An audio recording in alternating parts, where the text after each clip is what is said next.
Kama ambavyo nimekuhabarisha muda mchache uliopita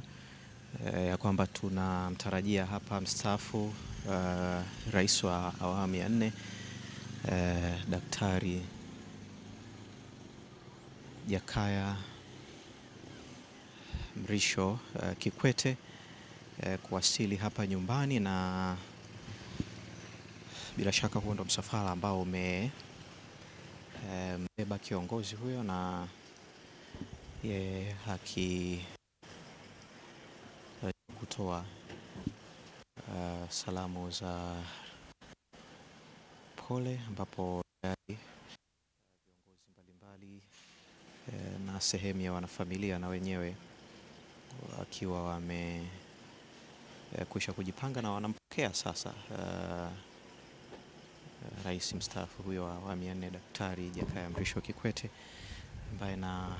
yeye amefika hapa nyumbani kwa ajili ya kutoa heshima zake za mwisho kwa familia ya mzee wetu Charles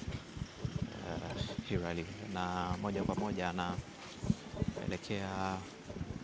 ndani kwa ajili ya kuonana na familia,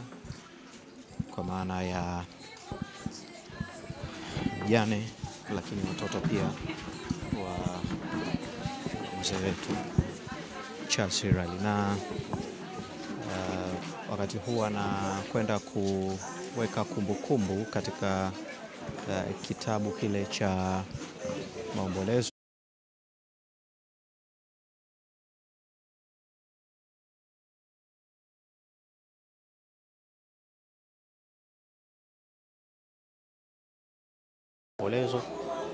na kwenda kupata nafasi ya kusalimiana na waombolezaji ambao wamefika hapa nyumbani, lakini pia kutoa pole kwa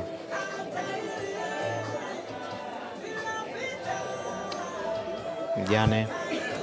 wa mzee Charles Hilary pamoja na watoto wake ambao na wenyewe ni sehemu ya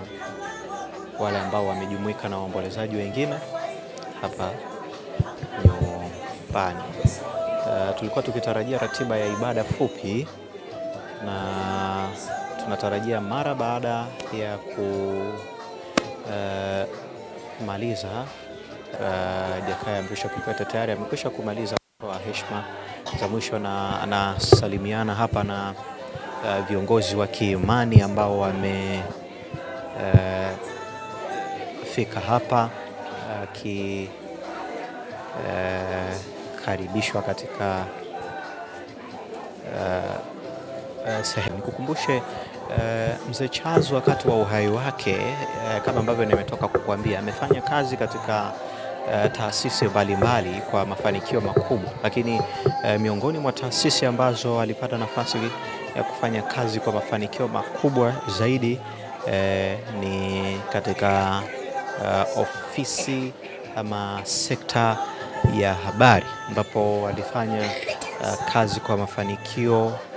makubwa sana yasiyohitaji maelezo ya kuyaelezea, kwa maana ya ndani ya nchi, baadhi ya vituo vikubwa vya habari akitumika, lakini pia nje ya nchi akifanya kazi na kituo cha BBC. Naam, mzee huyo Jakaya Kikwete mara baada ya kupata nafasi ya kutoa salamu za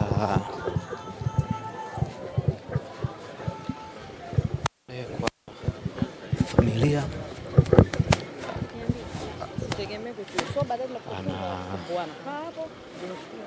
anatoka sasa akiwa anaagana hapa na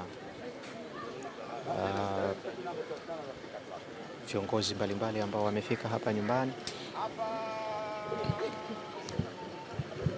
tayari kwa ajili ya kuanza safari ya kuondoka hapa nyumbani, mara baada ya kizungumza hapo na Tido Mhando, miongoni mwa wakurugenzi wa vyombo vya habari ambao wamewahi kupata nafasi ya kufanya kazi kwa ukaribu sana na mzee wetu